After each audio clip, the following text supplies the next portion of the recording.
everybody, and welcome to Cinephilia. Hello. It's Oscar night. It's Oscar night. You guys enjoying the Oscars? I sure hope not, because that means you're not watching us.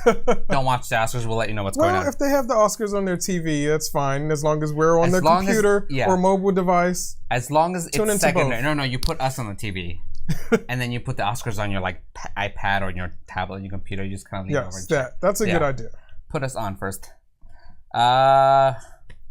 Yeah, so we're going to talk about the Oscars, but we're also going to talk about the Wotties. The Wotties. The Wotties, yeah. If you don't know what the Wotties are, this is the third annual Wotties that I've done. They are the awards that I give out personally for the movies that I enjoy for the year. And this year, they are very different than the Oscars. So, yeah. A few of the movies that I really, really enjoyed the most weren't recognized at all at the Oscars, at the Academy Awards this year. Yeah, and not just this year, but generally. Yeah. That I have I've posted on social media. I have a very love-hate relationship with the Academy Awards. It's because they're really gonna pay. They're gonna pay attention to the good movies that are more like artsy or like not so. What am I thinking? What's the word I'm thinking for? Like something like Roma, which is a good movie. Yeah, but it's also in that like serious kind of thing they would take seriously. Yeah, they don't. If it's drama, it will really, really be pushed hard for Oscars. But they don't really get into genre movies like sci-fi, horror. Animation is often relegated to just animation. So yeah, I mean, we got Black Panther nominated. It's the first superhero movie nominated for Best Picture at the Academy Awards this year. Do I think it will win? Probably not. No, I think for them I'm sure they're thinking it's enough that we nominated. Yes. But I wish they kind of did. I mean, the Golden Globes are also not the great, but I like that they have you win Best Drama. The Golden Globes? I heard Golden Girls. No, yes, I was like, Golden Girls are great. What are you talking about? But like they do Best Drama, Best the Comedy. I think maybe the Oscars should push or something like that, so they don't have to.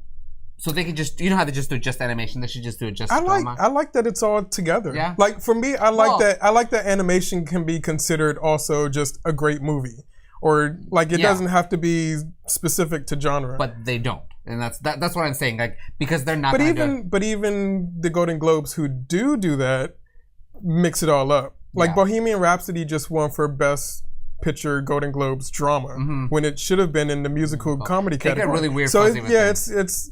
When you start like, I don't really want to use the word segregation, but when you start like that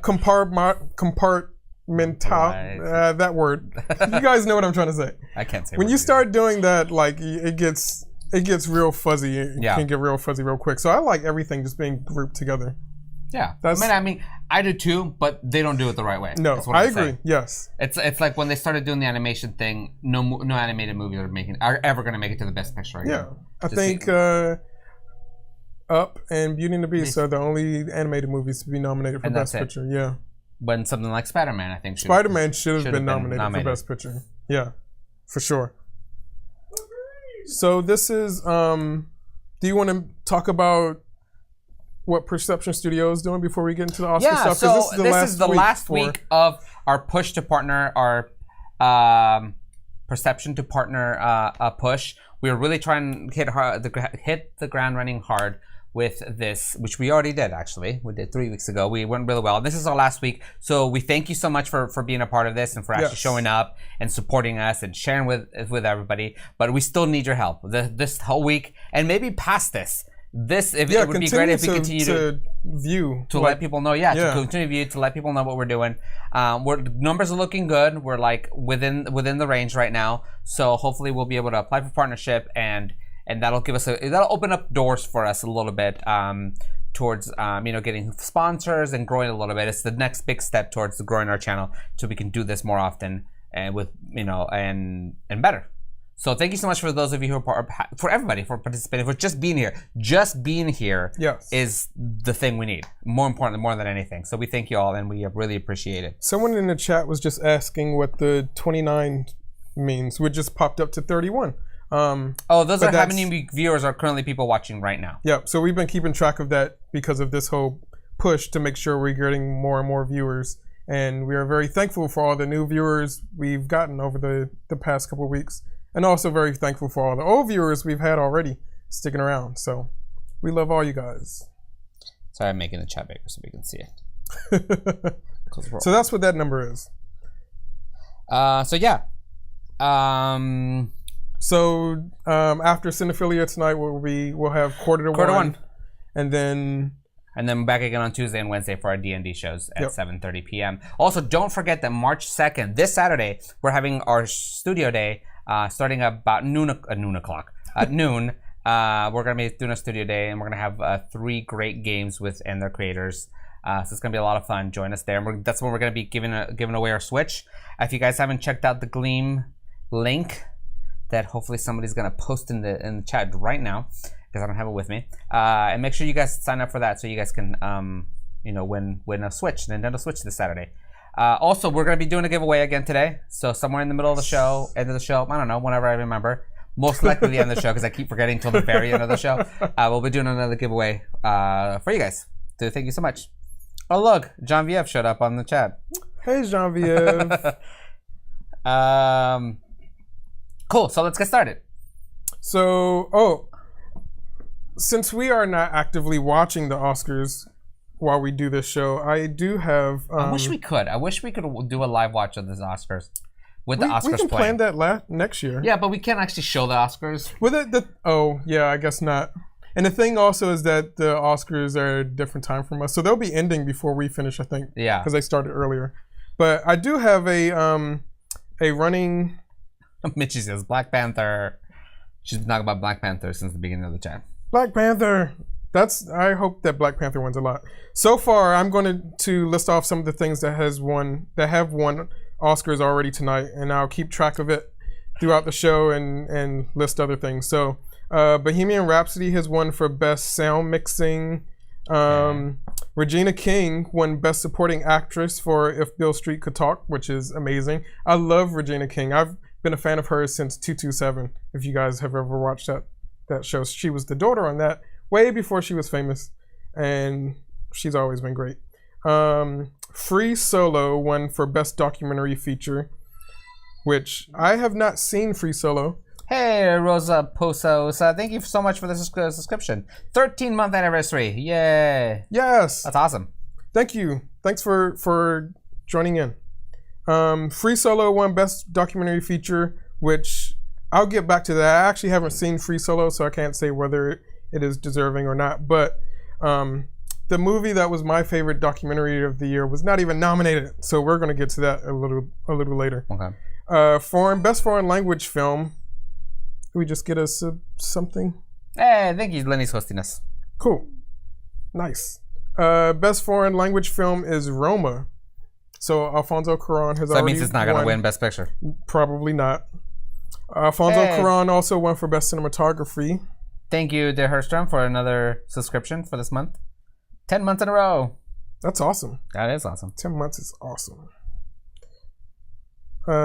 Black Panther won for Best Costume Design. Well, and also good. For Best Production Design. Oh, they did have a really good production design.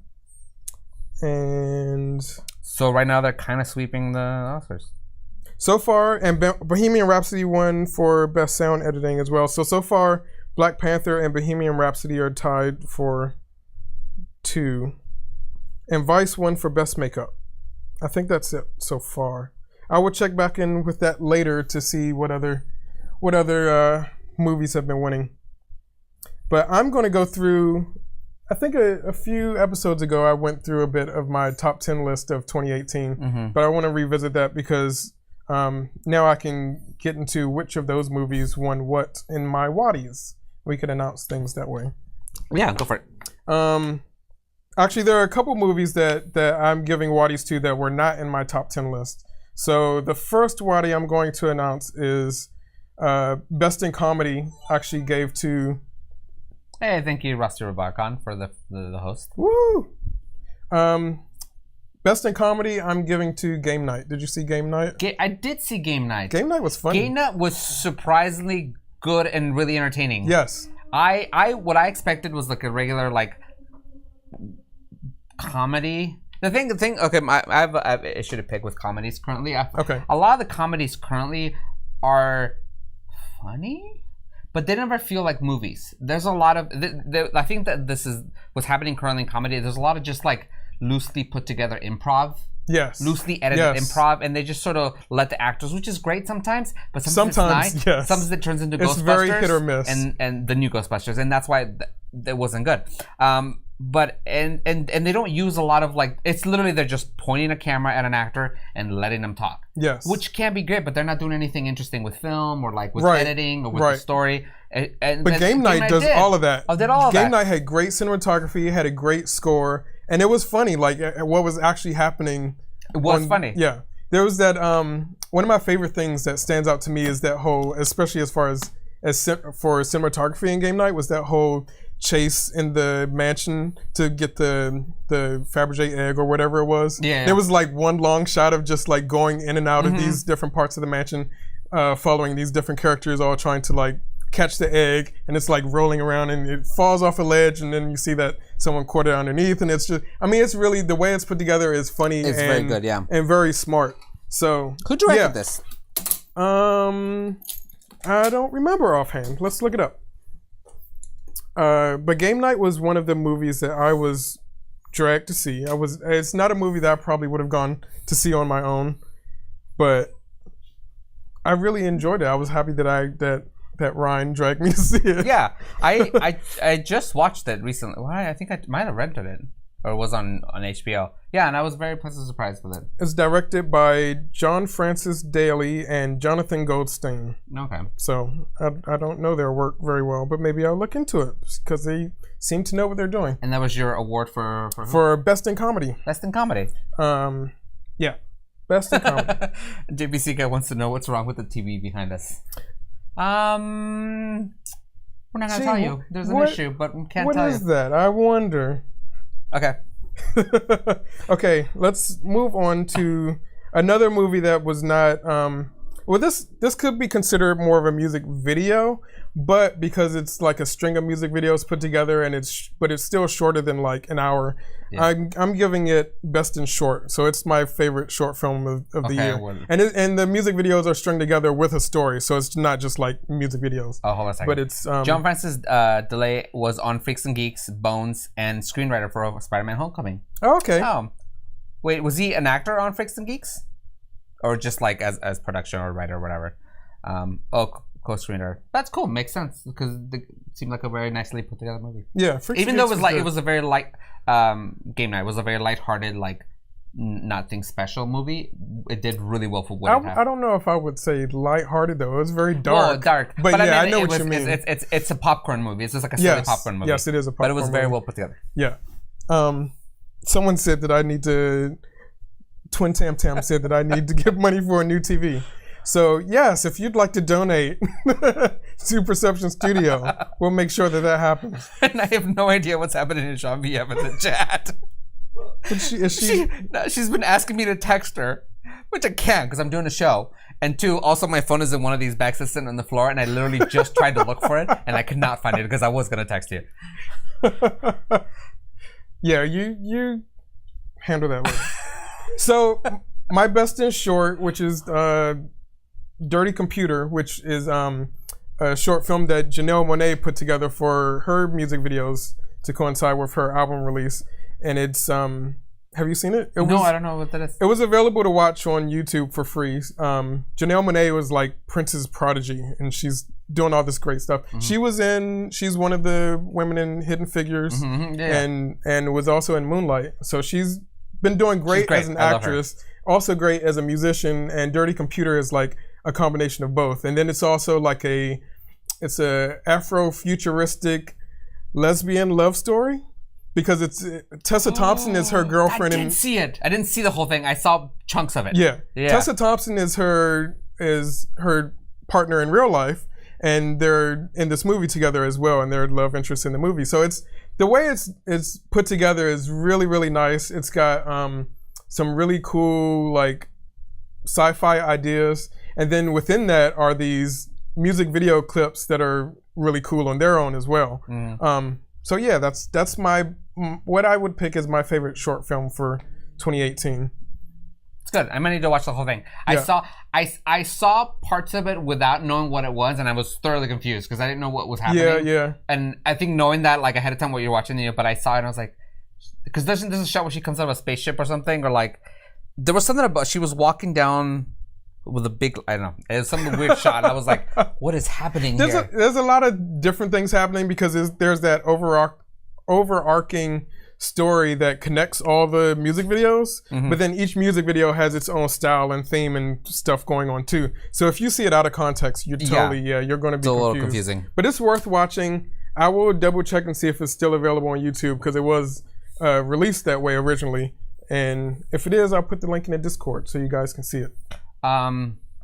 Quick pause for a second. If John Viev is still watching, yes, you just talk to Danny. And if it's cool, then you can go ahead and deal with it right now. Go back to the show. Okay. It's just my instinct is just to ignore the chat, right? But I can't because I'm watching the chat, so I can talk to you guys, and I cannot concentrate when things are happening. Well, I mean, my name has been spelled out in capital letters. I'm trying to see what else is on. JBC guy says puts his thumb over the TV so it stops freaking out. Not Danny Monton needs to stop. All right. I think the only other movie that I am giving a Wottie to that is not in my top 10 is Annihilation. Annihilation. Which is actually getting 2 Wotties, 2 of my favorite things in Annihilation. The first one I would say is Best Score, which is by Geoff Barry and Ben Salisbury.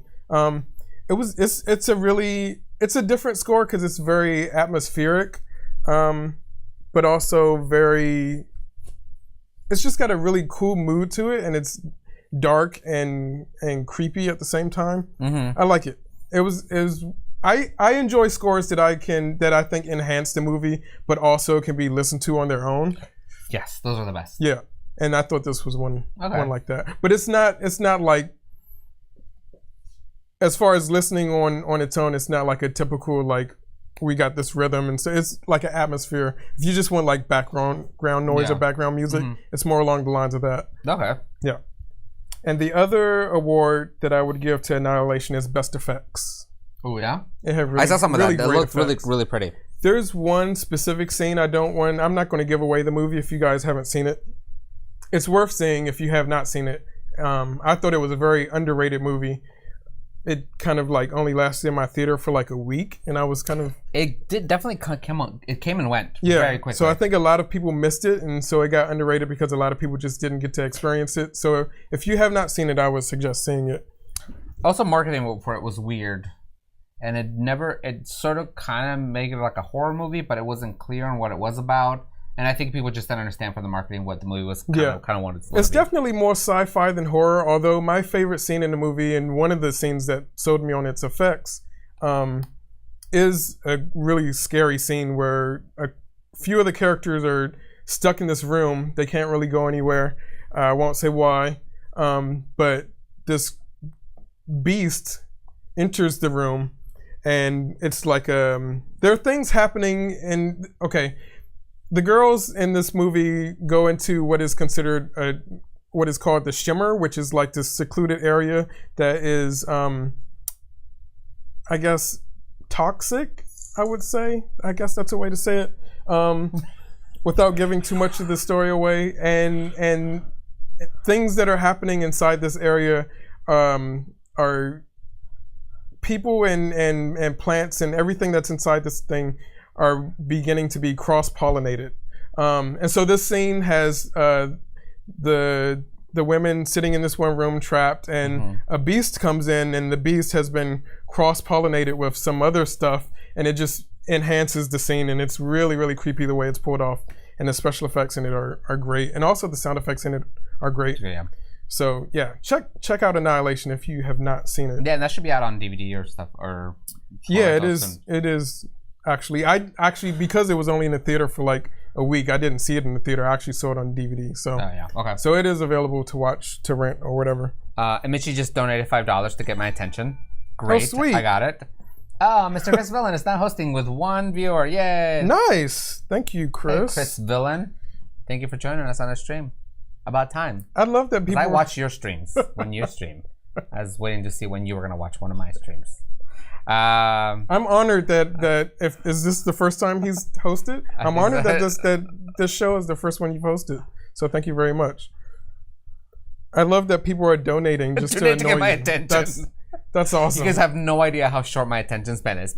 Flashy things come up, it's out.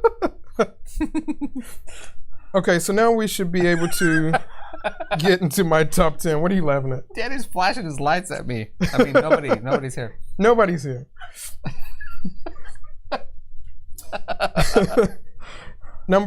Okay, real quick before I get into my top 10. Sorry, I keep putting it off. I'm just going to name out some other movies that I think were worth checking out, even though they did not make my top 10. If you have not seen... These are the honorable mentions. Honorable mentions. Wotties honorable mentions. If you have not seen Sorry to Bother You, definitely check that one out. Which one's that? What is that? That is the movie starring Lakeith Stanfield. Oh, okay, yeah. That is kind of I would call it like an anti-capitalist fairy tale kind of thing.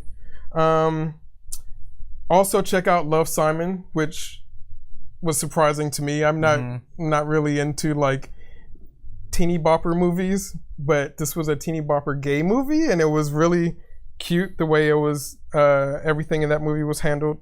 Tully, which was the Charlize Theron movie where she's a mom and going through like hardship, and then suddenly this woman shows up at her door and helps her. The woman's name is Tully, and she's like this magical helper. It was really, the way that movie was handled was really well done too. So I would suggest that. And then the other one that I would suggest checking out is Crazy Rich Asians, because we don't see enough of that representation, and it was a decent movie. It was fun.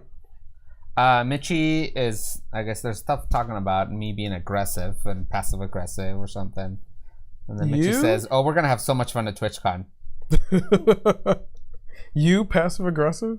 I put down my payment on a hostel. Mitchie's going to hit TwitchCon.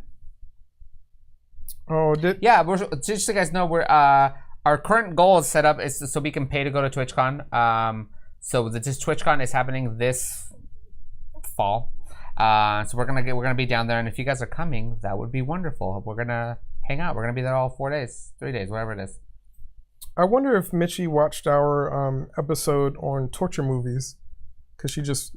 Oh, I don't know if she does. She just put up her money for a hostel. So you should, yeah. Be careful. That's how you get kidnapped and put into. I don't know. You'll be fine. It's San Diego. Okay, so number 10 on my top 10 list. We're gonna go backwards. Number 10 is A Quiet Place. Wasn't that usually the way you go? Like top 10 to 1? Sorry, interrupting. Yes, I would agree, but ooh, what distractions? I would agree, but some websites and social media things have been listing them wrong. So really? I'm just they go 1 to 10. Yes, that's weird. Yes, it is weird. So that's why I'm prefacing it to say we're going backwards. So that's the way it should go. What are you? Mitchie says she's going to a female-only hostel. That's cool. That's awesome. That's cool. That sounds a lot safer. Hunter says it's close to Mexico, though. What does that mean? Huh? It means you can go get really good tacos and some really good beers. Tequila. So if anybody goes down to TwitchCon and wants to head down to Mexico for like a few hours, we could totally do it. So number 10, A Quiet Place. That is going to get my best in science fiction, which Annihilation would have gotten if A Quiet Place happened. Yeah, A Quiet Place was just a really, really intense movie. Did you see it in the theater? Mm-mm. It was one of those movies that if you were eating popcorn, you were afraid to eat popcorn because you did not want to make noise. You felt like if you made noise, then the people in the movie would be in danger. So yeah, they pulled that off really well. Yeah, and it's from a new filmmaker, from Jim Halpert, from The Office. Yeah, I was just about to say that's from. I know you love The Office. I love The Office. I don't know his real name. What's his real name? Oh, it's on the tip of my tongue. Hold on. Don't type it in the chat. Don't type it in the chat. John Krasinski. You should really. John Krasinski. You should really have your phone in case you need to. Look I wish I knew where my phone was, but it's in the pile. How do you feel about him being? There are rumors that he might be good for Reed Richards if they bring Fantastic Four into the MCU. How do you feel about that? You know what? There's been a lot of talks about him superhero movies before. Yeah. Because I know he got close to being Captain America. Oh, really? I didn't know that. He was close to being Captain America. I cannot picture that. And that's what I couldn't. He doesn't look like. He doesn't have a superhero look to me. Maybe because I just watched so much of it, so he's just. Visually, so is Jim Halpert. Well, he looks with the beard, like in A Quiet Place, he has a beard, and it definitely does age him and makes him seem more mature. But he's got kind of this like long head that doesn't quite look like a superhero. But I feel like Reed Richards is, I think, that's a look that might work for it. Yeah, his tall lankiness would definitely work for Reed Richards. Yeah, it's that kind of like weird lankiness. And I can see him with the gray temples. I think he'd look really good. So once I heard it for that, I was like, because Captain America was like. His personality, I'm fine with it, but like his look, I was like, he would look weird. But we got a new follower. Who's our new follower? We missed it. Dang it! I was looking for my phone. Hey, new follower! Thank you so much for following us. I appreciate you following us, and I swear to God, I'm usually more prepared than this. Are you? Are you though? It's in here. Oh, it's Chris Vellon just followed. Oh, Mr. Chris Vellon, now you follow. Great, thank you. So, I'm going to segue into you looking for your phone by sound. Yeah. Into the fact that A Quiet Place is getting my Wotties for best audio production. Yeah, best audio production. The reason that I think that audio production in this was so important is because it's. One of the pivotal points of the movie is that the daughter is hearing impaired, and that affects how almost everything plays out. So there are moments where the audio is taking out for the audience, and it feels like the audio that we do hear as an audience is just as important as the audio that we don't hear. And the way that they put that together and did the editing and production for that, I think worked really well.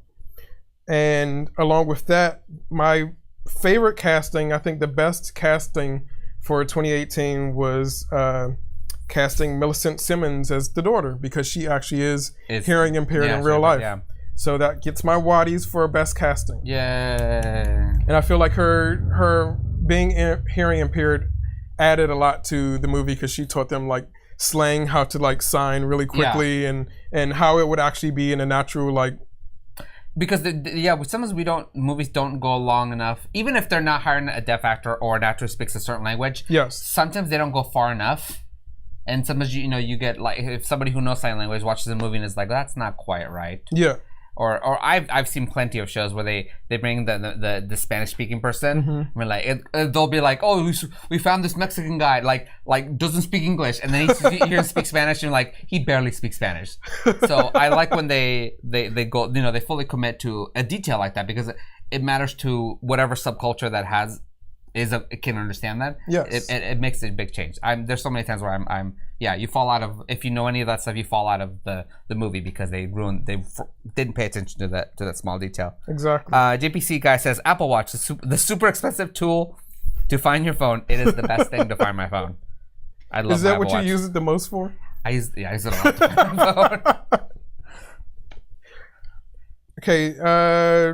Twin Time agrees. She said, details matter. 9, 8, and 10 on my list are not movies that I'm giving Wotties to because of the movies that are above them just snagged them, but they're still like great movies, and that's why they made it into the top 10. Number 9 is We the Animals, which I forget the director. It's based on a book, and it was a very surprising movie because I wasn't expecting much from it. Like it got little to no marketing. No one's heard of it really. Yeah. And I watched it just because, okay, it looks like it could be cool. And it turned out to be fantastic. Like I was really surprised by it. One of the sons in it kind of reminds me of the main character in Moonlight in the first act when he's like a little kid. And I kind of want to do a comic. You okay? Yeah, I'm chugging my water. I kind of want to do a comic with those two characters together. So look out for that if you follow my social media. Number 8 on that list is Border, which is a fantasy movie from the same writer as Let the Right One In. Okay. Border, Boder. Yes. And then number 7 is If Beale Street Could Talk, from Barry Jenkins, same director as Moonlight, which I thought was great. It's a great movie, but the reason it didn't end up higher on my list, because you guys know that I love Barry Jenkins and Moonlight, and I was expecting a lot from this movie. But it didn't end up higher on my list because it felt incomplete in a way. It's more of a look at the Black experience during this time, but there isn't like an overarching character arc or character development that happens. It's just kind of like, we're in this and this is how things are here, and it's fantastic in that essence. But the ending just felt kind of incomplete for me, so it wasn't a perfect movie. And you guys know I don't believe in perfect movies anyway. But do you think it? Do you think maybe it was a little bit of rush, the movie, or do you think? No, I don't think it was rushed. I think that is what they were going for, like for it to be like a look at, okay, this is how things are. Thanks for the follow. This is how things are, and sometimes you can't really escape like what's happening here. It's just how life is. And so I think it's good in that. It's just like, for me, the other movies on the list just topped it off because of other things. Yeah, anything that's in my top 10 list, like I watch hundreds of movies a year. So if it has, I believe that I've watched almost 100 movies, new movies in 2018. So if it made the top 10 out of all of that, it's a great movie. Like, there's no denying that. So number 6 on my list is Roma. Ooh. Alfonso Cuarón, which you can watch on Netflix, because it's been on Netflix. Which you can watch on Netflix. It is amazing, and that is getting. This is something that the Oscars and I apparently agree on. I'm giving my Wottie for best cinematography to Roma, to Alfonso Cuarón, which he just won the Oscar for tonight. And I am also giving a Wottie for best character to Yalitza Aparicio as Cleo, the main woman in the movie, because I thought her character was really great in that she represents like the not only women and everything that women have to go through in life, but a woman of color specifically, which is slightly more that you have to put up with going through life. And this movie handled that in a nice way, like showing that kind of struggle, if it has to do with being a wife or being a partner or being a mother or being like a maid in your job, like all this kind of stuff that you have to do, that's just like every day that you have to put up with. And she was amazing, and I hope that she gets recognized and keeps doing more stuff. I hope she keeps doing more stuff, but for tonight, I hope she gets recognized as Best Actress. I think it's amazing that she's been nominated for Best Actress, because this is her very first movie that she's ever done. Like, she's a school teacher, and she's also the first Indigenous person to be nominated for an acting award. Which is not only important in here, but it's actually been a big issue in Mexico. Oh, I'm culture. sure. I'm gonna get to that in a minute, but just a second ago, JVC guy said, am I gonna get bonked if I post a link? You guys can post links. That's totally fine, just as long as they're related to what we're talking about or whatever show. You're not posting weird things. If you're posting things that matter or are related to what's going on in the show, any show, it's totally fine. We don't mind them. Share stuff. It's cool. But yeah, so the big thing that's been happening, I don't know if you've been hearing about this, is that she got a lot of flack in Mexico. There is still, there's racism everywhere. Yeah. And even within Mexico, there's actually been some. She's gotten negative comments from Mexican people, which is stupid, because she's being put down as being an indigenous woman. So in Mexico, you're Mexican. There's still people who shame indigenous people, because in Mexico, there's a large part of the community who is half we're mixed or part Spaniards and stuff. So and there's people who are very indigenous people. She's an indigenous woman, and so she's getting a lot of flack. There was actually one actor, very famous Mexican actor, who is in a lot of TV stuff and soap operas and stuff, who somebody took a hidden cell phone video of him talking crap about her and calling her an Indian woman and saying she's terrible and I can't believe she basically said she's a commoner, she should not be a part of this. He was just upset. And I'm like, he's jealous because she's amazing in the movie. Because this guy does is like soap operas. He does, I mean, and it's entertainment or whatever, but he's not one of the high quality actors. He wishes he could be at the Oscars right now. It was all jealousy, but he immediately the next day was like, no, I didn't really mean it. I was just caught in the heat of the moment. Whatever reason he said it, and it's been a thing. So I think it's a big, if she does even just been nominated and being where she is now is a big step in some of those racial to help a little bit, to show that anybody can be anything, and it's a great thing, and she's wonderful, and I'm really excited for her, and I mean as a Mexican person, it's kind of cool. One of my favorite things in Roma is actually the subtitles, because there's two different languages being, or not two different languages, but at least two different dialects being spoken, and the subtitles are help to differentiate that and show that kind of divide, because there's like the class divide and there's the divide of as you were saying, like the way indigenous people are treated, and that movie actually speaks towards that in a very, very great way. So I didn't realize all that was happening to her, and that's horrible. And so, but at the same time, other people have come to defend her, which has kind of been kind of cool. But it's just the bullshit people who are jealous. They're just like, it's fine. Sorry, Wookie Hammer says, then Captain Marvel is going to be the first movie I see this year. Then Avengers and Star Wars. I'm basically just throwing my wallet at Disney. Same. I hate it. I hate my life for giving Disney so much of my money, but this is definitely Star Wars and Marvel movies. Not related to tonight's discussion, but I want to point this out because I thought it was really cool. I just saw it a couple hours ago. Because if you've been reading like news about Captain Marvel, you know that a lot of people have been like downing on it already, stupidly. What's his name? I can't think of his name now. The lead actor from Shazam. Levi. Yes. Zachary Levi. He. Sorry, go ahead.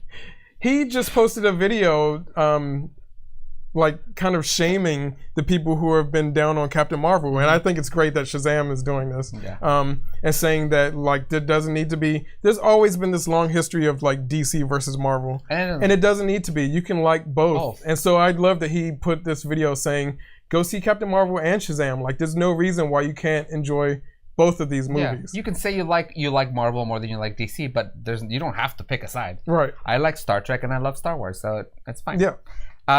When you said Shazam, the first thing I saw in my head was Shaq. I knew you were going to say that. Yeah. Shaquille O'Neal is like, he's really helping out Captain Marvel here. That's Kazam, right? Is that what that is? Yeah, he's Kazam. Kazam. I was like, literally, I saw the picture with the purple cover on it's his face. The word Kazam. Wasn't there like a Shazam movie starring Sinbad or someone like that? No, that's a big what's they call it, the Mandela effect. I remember that. Yeah, but it's not true. It's this thing where like I believe in that whole, because I remember I was one of those people who thought that Bernstein Bears was spelled the other way. Yeah, it's just one of the things that people, it becomes this thing where people, you hear it so much and it just becomes part true and they think it's true. And it's not true. I think we have multiple maybe worlds or multiple universes that are evidence of melding. The multiverse and the fact that we kind of cross each other sometimes. That's what I think. I believe it. Yeah. So that is the 6 through 10 that we've gone through. Before I get into my top 5, let me double check and see if any other Oscars have been announced. Well, you do that. I was going to go back to a little bit to the Captain Marvel thing. The Captain Marvel thing has been happening that's, again, stupid, is that there's now a bunch of reviews on Rotten Tomatoes to try to bring it down, negative reviews of the movie that hasn't come out yet. Yeah. Which is, I think happened the same thing with Last Jedi, too. Yeah. Which people were upset. Even the movie that was terrible. Yeah, that didn't need bad reviews to bring it down. It was already bad. Yeah. But it was people posting reviews just because they were angry at something, and she's been getting a lot of flack because it's a woman superhero movie, and it's gonna actually make her look cool and stuff, and that's, I guess, ridiculous. I've also heard that I don't know how true it is because we still need to find out what happens in the next Avengers, but I guess this movie is setting her up to be the next leader of the Avengers. So yeah, that'd be cool. I hope so. Y'all better get used to it. I don't understand what the problem is. I don't either. I really don't. And Brie Larson's a great actress. Yeah. Mahershala Ali just won Best Supporting Actor for Green Book. Ooh. I like him. I love him. He's such a great actor. Let's see what else. Who's also in Spider-Verse, right? Yes. One. Spider-Man Into the Spider-Verse won for Best Animated Feature. Yeah. I mean, there was no question that was going to happen. I would have rioted if that didn't happen because there's nothing else. Ralph Breaks the Internet was trash. Did you see Incredibles 2? I did see Incredibles 2, and it was okay. It was okay. Like, I enjoyed it. Like, I was like, well, it was cool. Yeah. But it was no Spider-Man. Yeah. The thing about Incredibles 2 that made me not like it as much as I expected to is that if you generalize the story, it's basically the same story as the first one. Like, I mean, it's basically like we don't tread any new ground with these characters. It's just about superheroes not being liked and not dealing with that over again. Instead of, I see it. Yeah. So I mean, like all the most fun parts of Incredibles 2 is Jack fooling around. Like he's a great character, and we get to see his development in a way that we didn't in the first one. But otherwise, it's kind of like the villain wasn't really that amazing. The villain Syndrome in the first one is amazing. Yeah, and so much this villain was nowhere near as cool. Mishy says, I don't read reviews unless I'm not sure I like something. Sometimes I gotta confirm that I hate things. True, I do that sometimes when I feel really strongly about something. I'm like, am I wrong? And I do that. I go read reviews and I go, okay, there's a lot of people who have the same feelings that I do. I'm not being weird. So that's exactly the opposite of what happened with when I saw La La Land. Oh, yes. I was definitely sure that was not okay. Because I watched La La Land before a lot of other people did. And I figured that it was just like, okay, whatever. When I saw La La Land, I thought it had already been out for a while and like it just didn't, no one was talking about it because it just sucked. Yeah. And then I found out that people weren't seeing it yet, and then they started to see it and then started to talk about it, and I was like, where am I just wrong? So I went to watch La La Land again, and I hated it even more than the first time. And I was like, what the hell? What the fuck is this? Yeah, I'm glad I had you to talk about it.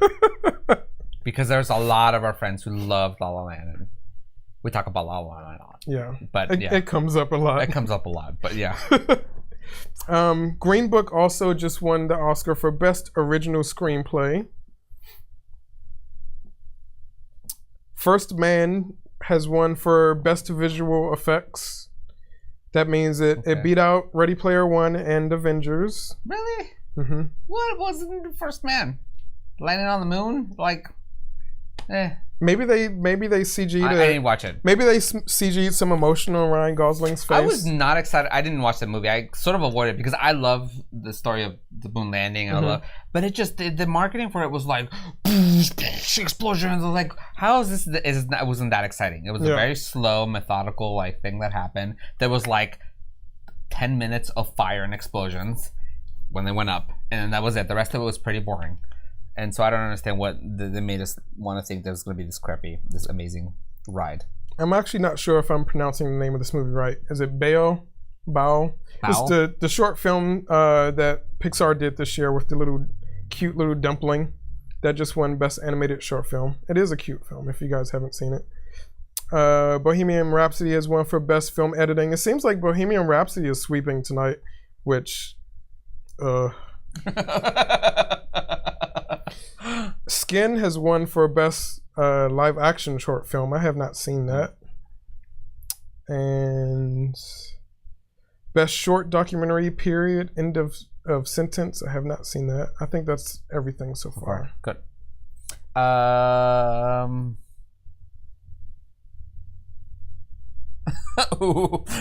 Rooster Roboticon says maybe they did a better job of faking the moon landing than NASA. Get out of here.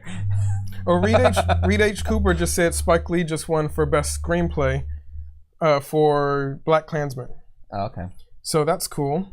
This is the first year, as long as Spike Lee has been working in movies, in Hollywood and film, this is the first year that Spike Lee's ever been nominated for Best Director. Wow. So even though Black Klansman was not one of my favorite movies this year, I had issues with it that we don't really need to get into. But I'd be happy to see him win. Yeah. Like he's been around for a long time. The whole time because he hasn't really made anything great in kind of a while. Yeah. When he was making great stuff, they were just ignoring him. Yeah. And his movies used to be fantastic. Yeah. But yeah, you're right. He's not made anything great in a long time. Well, and it's fine. I mean, he made a bunch of great stuff, and if that's all he makes, and just don't make terrible things, because that's when it gets really sad. JPC guy says, "I swear, if Black Panther doesn't win Best Picture, so help me." I agree. Although I hate to tell you, I don't think it's gonna win. At this rate, with Bohemian Rhapsody sweeping these awards, I wouldn't be surprised if it won Best Picture. It won the Golden Globe, so we can all go home depressed tonight. Wait, what? Kid Santa says, not movie related, but I saw NASA regain contact with Curiosity rover. That's cool. That's cool. Carolina says I did too, so happy for them. So let's get into the top 5. Top 5. Or should I wait on the top 5 a little bit and talk about some of the previous let's talk best about it. Winners That's what I'm excited about. That have not earned it. There are some movies that I think are fantastic enough that they should have won Best Picture, and the Academy thought that they were fantastic enough that they would be nominated for Best Picture, but they still somehow did not win. I have a whole list of this. If you want to read the whole list and my reasons for why I think it should have won in detail, you can go to my Letterboxd where this list is public. If you follow me on Letterboxd, just William O. Tyler, then look for the top 10 Best Picture Oscar-nominated losers that should have won lists, and you will see all the details. But to get into some of them, one is... Wait, where was this? What was your on Letterboxd. Letterboxd. I do all these lists on Letterboxd just because I'm obsessed with movies, and that's what I do in my free time. What's your URL? William O. Tyler. Or just letterboxd.com/William O. Tyler takes you to it. Remember that there is not a E at the end of Letterboxd, so it's just box D. Weirdly, why am I spelling it? William O. Tyler. I was looking it up for myself. Do you know how to spell my name? Apparently not. So this is one that I think you would agree with, Art. Yeah. Because I know how you feel about Shakespeare in Love. Jesus Christ, Shakespeare in Love. I'm glad I threw my phone into a soft thing. So the year that Shakespeare in Love won, do you know what other movie was nominated that should have won? It was Saving Private Ryan. Really? Yeah. That's what you wanted to win? Yes! What did you want to win? Life is Beautiful. Oh, that too. But that was really well, actually, Saving Private Ryan was also kind of depressing. But either of them over Shakespeare in Love. Shakespeare in Love was, I don't want to say it was a terrible movie, but it wasn't that good. It's the word to describe Shakespeare in Love is basic. Yes. It's not a bad movie, but it is a basic movie. There's nothing outstanding about it. Yeah, why am I a bad friend, by the way? Who's calling you a bad friend? To an Angela. Yes, that year was terrible, and I feel like now that we've started to hear a little bit more about Miramax guy, Harvey Weinstein. Oh yeah, a lot of stuff that feels like I thought you were going to say Gwyneth Paltrow. No, I was like, now that we're over Gwyneth Paltrow, that was a lot of Harvey Weinstein pressure, and I think a lot of his bad dealings and stuff like that, and a lot of that political stuff and horrible things he was doing.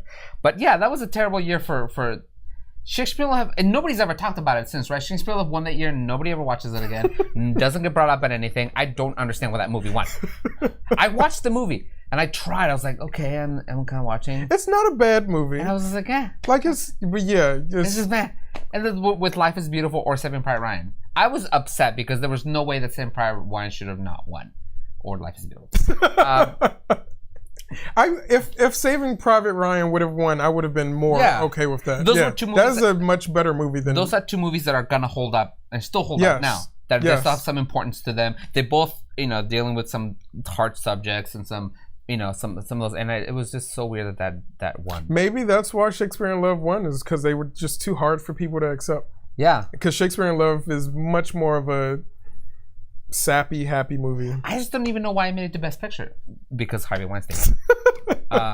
Sorry, I've been so upset about this literally for years that I loved Saving Private Ryan. I thought it was such a wonderful movie, so cool. Like, not wonderful because it was pretty sad and violent, but like it was such a cool movie. That was very upset. Yeah, and Life is Beautiful is. God, a lot of the same of what you described. It's like Up. I can't watch it another time. Yeah. I watched Up once and I was like, nope. And you've only seen Up once? You should have been the mess that I was in the movie theater for those like first 20 minutes of the movie or 10 minutes of the movie. I was like, I could never watch that again. But the rest of the movie is pretty awesome too. It's okay. But I just can't go through that like emotional roller coaster that was the beginning. I was a giant mess. I think I was the only one in the theater that was just like, ah. So it's funny because I've talked about how great the beginning of Up is. Like, it's the best segment that Pixar has done. It's like this very nice short film basically on its own. And there's so much talk about it, about how emotional it is and how great it is. My partner does not watch a lot of Pixar or Disney movies, but because of how much it's been hyped up, he wanted to see that just the beginning of Up, and he watched it and was kind of unfazed. He has no heart. Speaking of Pixar and crying, have you guys seen the new Pixar short Kit Bull? Have you seen that? Have you watched it yet? No, because they said it was very emotional, and I didn't want to be emotional. I'm trying to avoid movies that make me emotional because I can't deal with it. It's a really sweet short that's available to watch online about this little black cat and this white pit bull, and they've both gone through some trauma, and it's about them coming together, and it's really, really sweet and is jerking lots of tears from people. Harlan says, I'm just tired of Hollywood has spent so much money trying to save saving Matt Damon characters. It's true. I agree. Damon's always getting saved. So there are a couple actors that I have a quota for. If I watch like 2 or more of their movies, I will specifically not watch more of their movies for the rest of the year, just because I have had enough of them. Matt Damon is one of those actors. Like, he's a good actor, but he just pops up everywhere, and I cannot take but so much of him. And it's funny because last year I actively watched 2 movies that I knew he was in, and then he popped up in like 5 more. And I was just like, okay, so you're my most watched person of the year now, even though I tried to skew that differently. I did really like The Martian. I still haven't seen The Martian. It's good. I really liked the book. I really enjoyed the book. And the movie was pretty good too. But I liked it. Cool. So I was okay. I'm okay with him getting saved in Saving Private Ryan and The Martian. Another movie that I think should have won. Might be this upset too. I don't know. I think the year that The English Patient won. Did you ever see that? Oh God, I watched The English Patient. Maybe I was too young, but I was just like, it's so boring. I would be interested in revisiting too, because I might have been too young too. But I was not too young for Fargo, and Fargo was great. Fargo's great, and I wish that Fargo would have won that year. Fargo is classic. I mean, I hear more people talking about Fargo than English I think you really ask who should have won because people still talk about it. Yeah. And Fargo still, you can say English Patient, either people will be like, I was boring, or like, I don't remember that. But Fargo, you're like, oh, everybody knows what Fargo is. Yeah, you kind of remember the title English Patient more than the movie itself. Yeah, I don't. I remember a plane you remember over the desert. You remember it having notoriety, but you don't remember why. Something about a flashback. And I sat and watched it. Okay, this is one we might fight over. Ooh. One of my favorite movies of all time, and I understand that a lot of other people don't think this at all, But I, for some reason, love The Hours, and I wish that The Hours would have won. It lost to Chicago.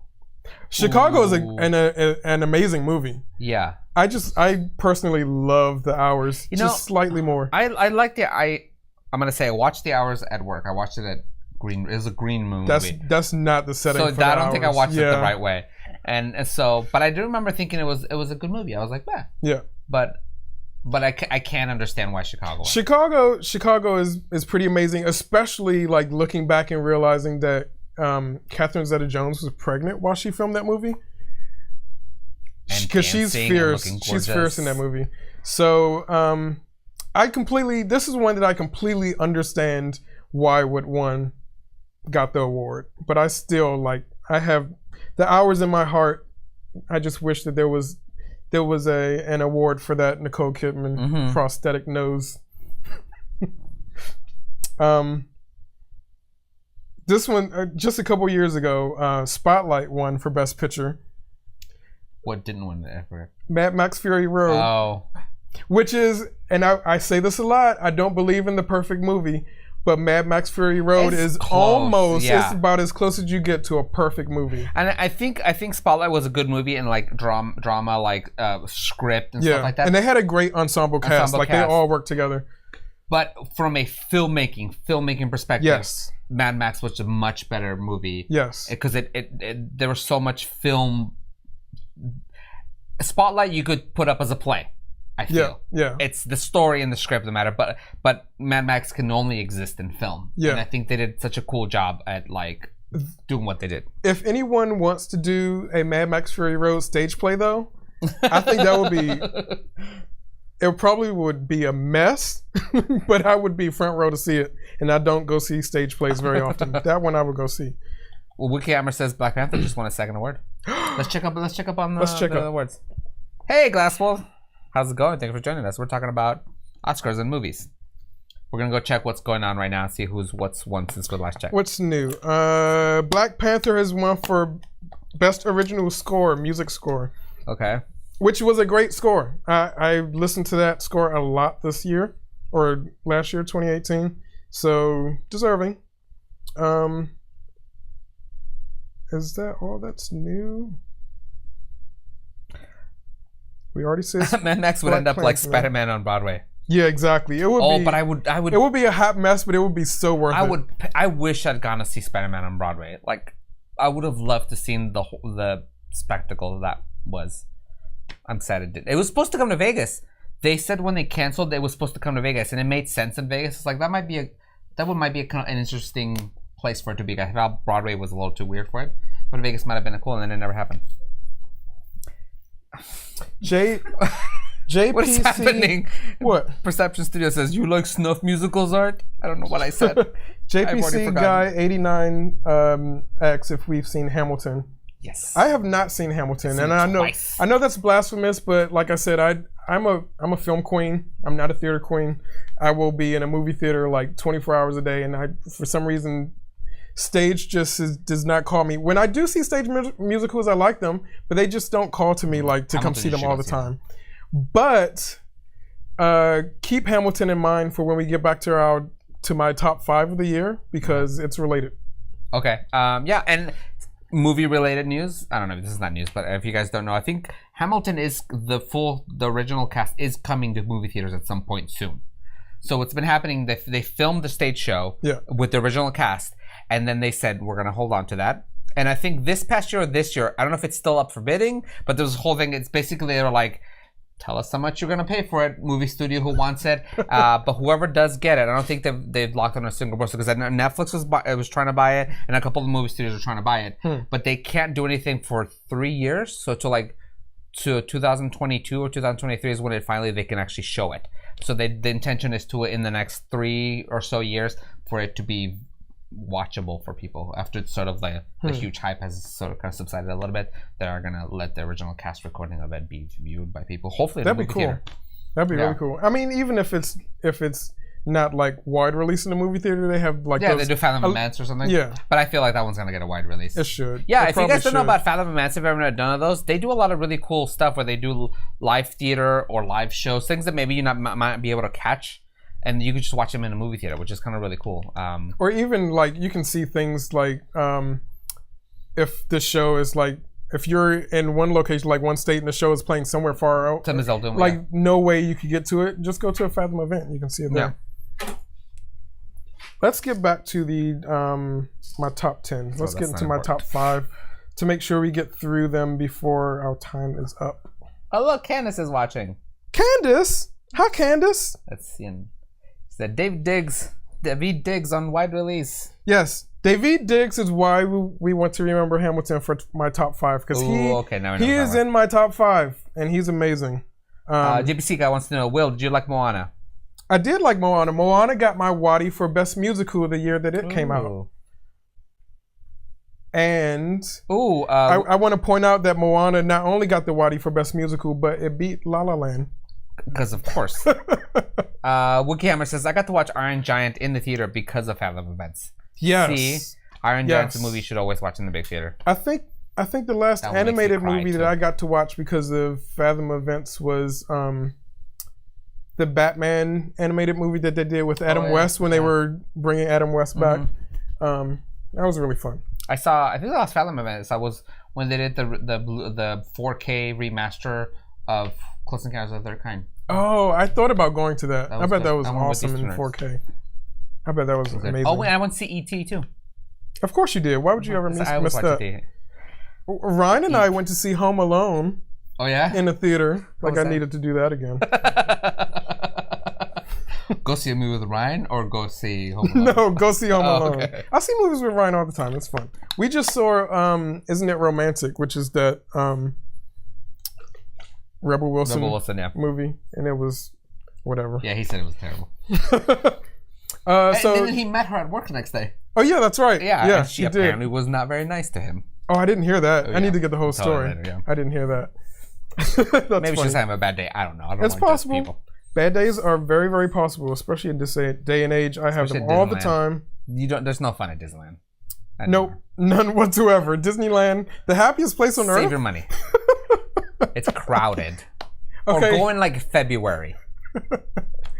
Let's not even talk about Disneyland. Let's move on.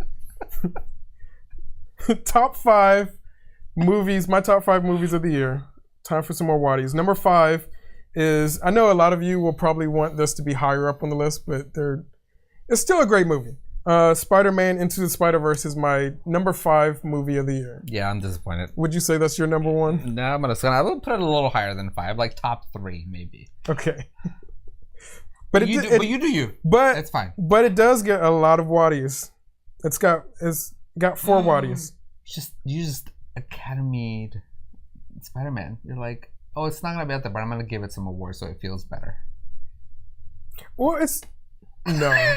Don't even try that.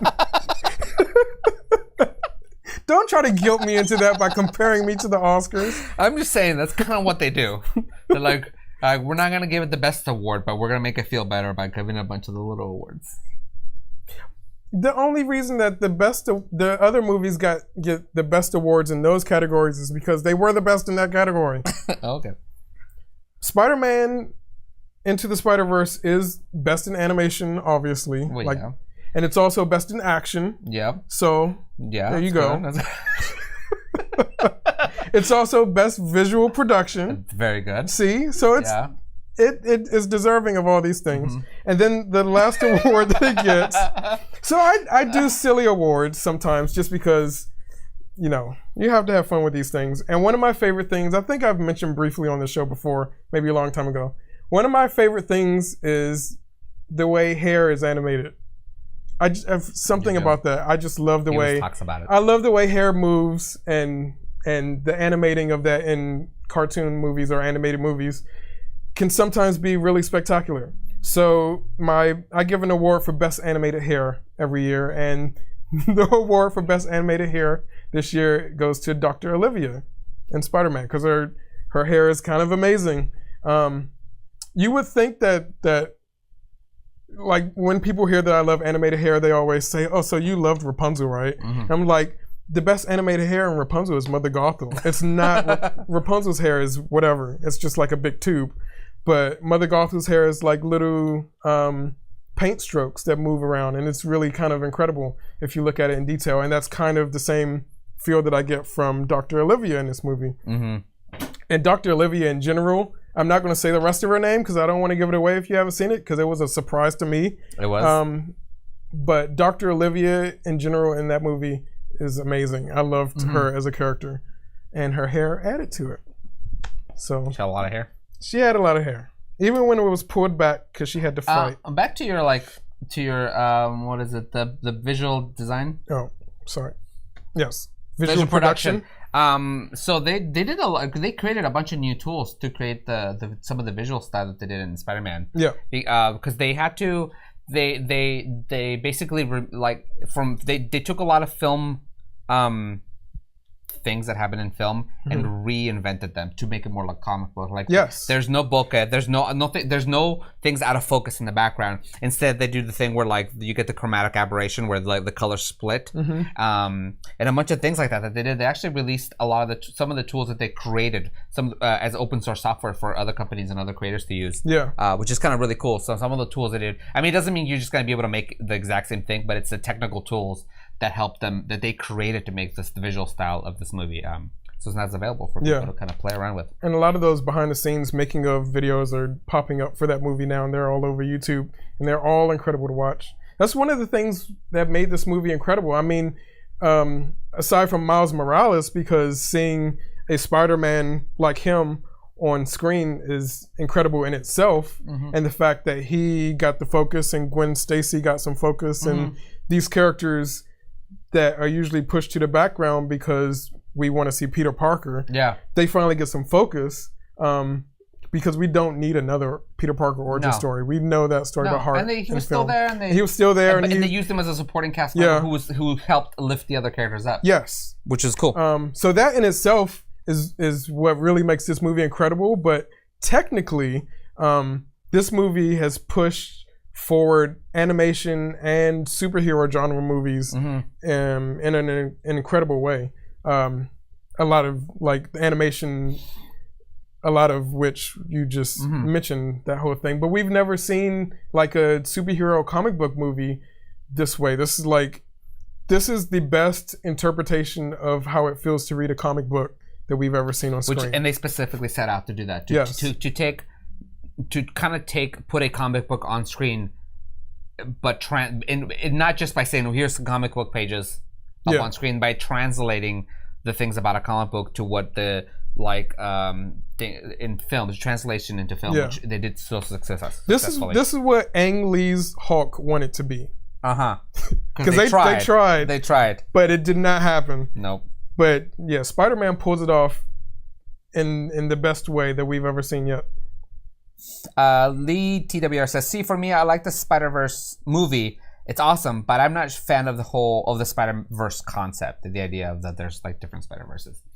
Do you come from comics? Because that's kind of what it is. A big thing in comics. I mean, it can get a little overcomplicated, and it can be like, it sometimes can be a crutch to do things like that. Because you can just say, "Oh, well, it's somewhere else," but but it wasn't in this movie. It wasn't in this movie. It was very organic in this movie. But it's really easy to use a tool like that and just kind of be like, meh, and use it as a lazy thing. One other thing that I really loved about Into the Spider-Verse is how freaking huge Kingpin was. He was so huge. It's such a great design. Just this huge body with this little bald head. It was great to see. Number 4 on my list, because you guys know I am a horror fan. You would think that horror would end up higher on my list as much as I like it, but it's here. Number 4 is Hereditary, which got absolutely no recognition from the Oscars tonight. But it's getting some awards from me. So obviously it's Best in Horror. This is my favorite horror movie of the year. I thought that it had the best editing, but from what I hear, Vice has pretty good editing. I have not seen Vice, but Art says... Yeah, I watched Vice, and for me this year was like one of the best editing jobs that I've seen. Yeah. Because they did things that you can only do in editing. Yeah. Storytelling and satire, literally satire just done in editing, which is fantastic. So I do think that would be my Wottie or my Artie, whatever you want to call it. Yes, Arties. I love them. My Artie for best editing would be to Vice. Keep that in mind for next year. Next year we're gonna have the Wotties and the Arties together. Desane, thank you so much for your 9-month subscription. Desane says Hereditary was incredible, heavily underrated. Yes, so it was heavily underrated. So it's in addition to Best in Horror, Best Editing, the editors of Hereditary are Lucian Johnston and Jennifer Lane. I would also give Hereditary the best performance of the year, Toni Collette.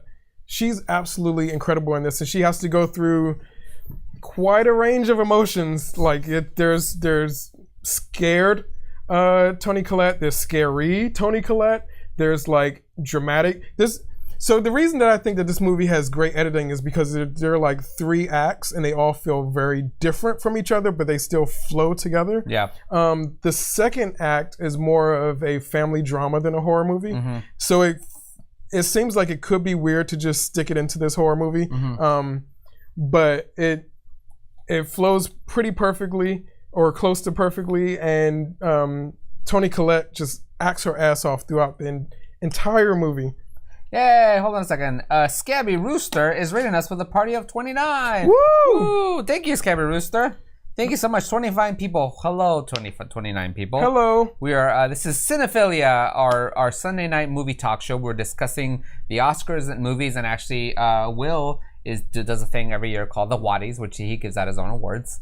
And we're having a discussion about them. Thanks so much for joining us. We are coming up to the end of our show, but that's okay that you're here, because right after this show, we're doing a show called Quarter to One, yes, which is super fun and crazy, and there's games and there's weird drinks that people have to drink that are kind of really gross. It's something that you need to watch to experience. It's worth the watch. It's a show about punishment. So in a fun way. In a fun way. And you're here just in time to do our giveaway, which we're going to do in a minute. Let's get through Hereditary and then we'll do it. So Hereditary, Best in Horror, Best Editing, Best Performance, Toni Collette. I wish that she could have been at least nominated for an Oscar for her performance, but Oscars don't really recognize horror movies. I would also give Hereditary, this is another one of those silly awards that I give. I like to give Best Performance by a non-sentient object. So like last year, I gave it to the red balloon in It. So that kind of thing. And this one, if you guys have seen Hereditary, you will get this. If you have not seen Hereditary, when you watch it, you'll be like, what the fuck? Best Performance by a non-sentient object this year goes to the telephone pole in Hereditary. A telephone pole in Hereditary. I'm just going to leave it at that. I'm not going to comment on that. You can go watch the movie. So those are the awards that Hereditary gives. Should we do a giveaway? Yeah, let's do a giveaway. So, your the giveaway for today is going to be a Perception Studio, nope, a Cinephilia t-shirt. Cinephilia t-shirt, and I'm giving away these 2 art prints.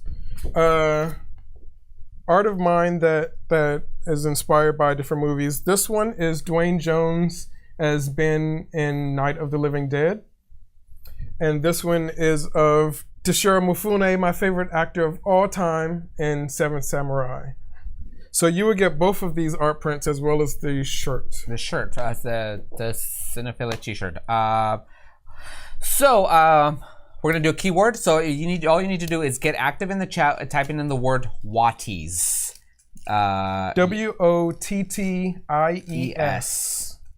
Those are the Wotties. So, and we're gonna do that just a moment. If you do win, you just need to be in our Discord. Go to discord.rollforhotness.com, join our Discord, and send Danny Montooth a message on there. If not, we'll hunt you down. It'll be fine. We'll find you, and then we'll get your T-shirt size, and we'll send you out your T-shirt and your prints. And all you 29 that just popped in, you're eligible. Just do it. Now that you're part of our viewing. Hopefully you'll stick around and come back some more. Just so you guys know, Will does a lot of artwork, so if you guys want to check out a lot of his artwork, some of it is movie related, some of it is not. You can go to williamotyler.com. I do have a lot more of these prints. If you don't win one, let me know that you want one, and we can arrange that. And if you don't actually know, Cinephilia, this show, is a spinoff from a webcomic that I do on Patreon. So if you want to read the webcomic, it's all about movie theory and jokes about movies and stuff like that. Just go to patreon.com/cinephilia and you can read all of that. There you go. It's right there in the link. Thank you, Hardliner. Here we go. So we're going to do it right now. So I'm going to give you a couple more seconds to do it. Get your Wotties in. Wotties. Type it in the chat, and then we're about to do this. Hey, Critically Awkward. How you doing? Thank you for joining us. Wotties. Sweet Cooper says, I like Wotties. Wotties. Okay, here we go. And boom. Reed Cooper. Reed H. Cooper. The giveaway. Yay! Yeah, congratulations, Reed H. Cooper. So go ahead and send Danny Montes a message on the Discord, discord.rollforhotness.com, and give him your address and your name, address, and t-shirt size, and we'll send that to you. Sweet.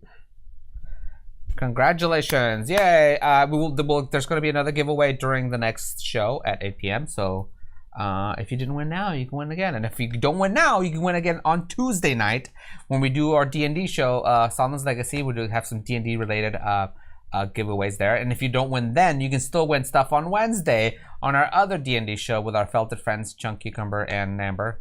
Amber's not a felted friend. But other D&D related stuff. So I guess we got like 10 minutes. Yeah. And I've got 3 more spots to get through, so I'm just going to go through kind of quickly. This is the movie, my number 3 spot is the movie that is kind of Hamilton related because it was, yes? Sorry. And Hardliner are you still doing that thing, Hardliner? Has a stream key to give away as well, he said. We can do that if you like that now before we continue. Okay. Hardliner, let us know. Let us know. We'll do it after this. Yes. You want to do it now? We can do it now, Hardliner. Let's do it. Let's do it. Do you want us to run the giveaway, or are you running? Sorry, we didn't talk about this before. We should talk about it, but we didn't. We'll do it after. Finish this one, and then we'll do it after. Okay. Number 3 spot is Blind Spotting, which stars and is written by Daveed Diggs of Hamilton fame. So if you like Hamilton, definitely check out this movie because there's a lot of spoken word used in it and used very effectively, which is why I give Blind Spotting my Best in Musical award. I'm also giving it my award for Best Drama, and I'm giving it the award for Best Screenplay. Like I said, it's written by Daveed Diggs and his friend Raphael Casal. And I'm also giving it Best Breakout Performance for Daveed Diggs because he's absolutely incredible in this. And he's not really, I think he's more known for stage, not really for movies. So I'm going to call this a breakthrough performance for him as far as film. Yeah. He was a guest star on I forgot the name of the show. But I've talked about Blind Spotting a lot on this show before, so go see it. It's so worth seeing. It was one of my favorite movies of the year, obviously. Even if you just go see the trailer, go to YouTube and look up the trailer for it. You'll get hooked. Yeah. I saw the trailer for the first time with you a few weeks ago, and it starts out. I'm not gonna say. Just watch the trailer. And you're gonna want to see the movie. And the movie itself is so incredible and complex. The way it's handled, it's great. Are we doing the Hardliner giveaway? Yeah, he meant to do it with our giveaway, so it's linked to our giveaway. Okay. Thank you so much, Hardliner. Thanks so much for helping us out. So with that's more for Reed H. Cooper. Yeah, that's awesome. Thank you. My number 2 movie of the year, which is the documentary that was not nominated at all at the Oscars. I don't know how this skipped the Oscars, but Won't You Be My Neighbor, which is the documentary about Mr. Rogers and his legacy, and it's kind of incredible and will make you cry your eyes out in the best way. Yeah, that's my best in documentary. It wasn't even nominated. Was it I have no idea. Globes got nominated for? I can't remember if it was nominated. Yeah, that was unfortunate. I don't know why. I mean, maybe the other Oscar-nominated documentaries are just that good that they're better than this, but I find that highly unlikely. Well, yeah. Yeah. And your number one movie of the year, because it's not been mentioned on the list yet. I'm sure you guys can all guess. It's already, you know what it is. It's Black Panther, of course. Black Panther. Woo, woo. So Black Panther has a number of Wotties. It is the big winner of the year, which is why it's my number one movie. And I want to say that Black Panther does fall into a lot of Marvel tropes. It's a Marvel movie, but the things that it does right, it does so right that it just is able to pull itself out of those tropes. So Black Panther is Best Picture. Mm-hmm. It's got the Wottie for Best Director, Ryan Coogler. Mm-hmm. It's got the Wottie for Best Supporting Performance. Michael B. Jordan is Killmonger. I think he's the best performance in the entire movie. Yeah, he's incredible. He gave that movie depth. Yes. That otherwise it would have been just a little bit more of a regular superhero movie. And having him as being that character who you kind of felt for a little bit, that made it really interesting. I mean, to make us feel that way for a villain. You're like, he's an asshole, but like, man, I get him. It's got my Wottie for Best Ensemble Performance because everyone in that movie is kind of incredible. The casting in their own way. In that. Yeah. It's another one of my silly awards that I like to give. I love a good side eye, so I always give an award for cinematic side eye, and this award is going to Denai Gurira for Okoye. Sorry, I mispronounced that. Because she just gave a good side eye. Like she's that great. Whoa, hold on a second. Critical Hour said, "Oh man, really? I thought Michael B. Jordan was the weakest." Nope. Nope.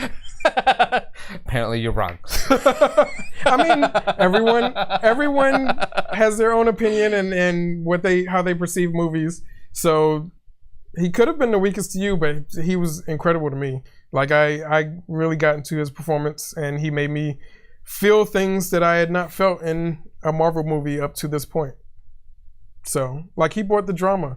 Marvel movies don't get too dramatic. They have their moments, but they don't really delve in drama that much because, you know, it's giving us popcorn and fun. But yeah, Michael B. Jordan brought it, I thought.